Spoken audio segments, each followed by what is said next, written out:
சாப்பாடு கேட்டதுக்கு சாப்பிட்ட சாப்பாட்டுக்கு காசு கேட்டதுக்காக ஷூவை கழட்டி அடிக்க போறாரு கடைக்காரனை. அதுக்கு போய் மன்னிப்பு கேட்க வேண்டியதானே? இனிமேல் முதலமைச்சர் உண்மையிலே மன்னிப்பு கேட்கணும், தினசரி மன்னிப்பு கேட்டுக்கிட்டே இருக்கணும். புரியுதுங்களா? தினசரி காவல்துறை அதிகாரிகள் எங்கெல்லாம் இன்னைக்கு எல்லார் கையிலுமே மொபைல் வந்துருச்சு பிரியகுமார். எல்லார் கையிலயும் மொபைல் வந்துருச்சு. எல்லா பேரும் வீடியோ ரெக்கார்ட் பண்றாங்க. எங்கெல்லாம் தவறு நடக்குதோ அங்க எல்லாம் காணொலியா பதிவு செஞ்சு சமூக வலைதளங்களை பரப்பி விட்டுறாங்க. இந்த அரசு சரியான முறையில் காவல்துறையை கையாள விட்டால், இவர்கள் கையாளும் விதம் காவல்துறையை மற்ற துறைகளை விட காவல்துறையை, ஏன்னா காவல்துறை தான் மக்களை நேரடியாக கொடுமைப்படுத்துகிறது. காவல்துறை தான் நேரடியாக மக்களை அடிமைப்படுத்துகிறது. காவல்துறை இங்க இருங்க, போலீஸ் ஆயிட்டாலே சண்டீர் ஆயிடும், காக்கி யூனிஃபார்ம் போட்டாலே சண்டீர் ஆயிடும். வயசு வித்தியாசம் இல்லாம எல்லாத்தையும் போடா வாடான்னு பேசுறது, மரியாதை எல்லாம் பேசுறது, அவமானப்படுத்தி பேசுறது, ஆபாசமா பேசுறது, எட்டி அடிக்கிறது, உதைக்கிறது, கூசாம கை நீட்டிடுறாங்க. அப்ப இதுகளை பூராமே கட்டுப்படுத்துற இடத்துக்கு யார் இருக்கான்னா அந்த காவல்துறையினுடைய அமைச்சரவை தன் கையில வச்சிருக்கக்கூடிய முதலமைச்சர் தான்.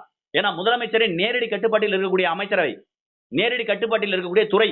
அப்ப அது முழு பொறுப்பு முதலமைச்சர் தான். அப்ப அதை சரிப்படுத்தணும், சீர்படுத்தணும்.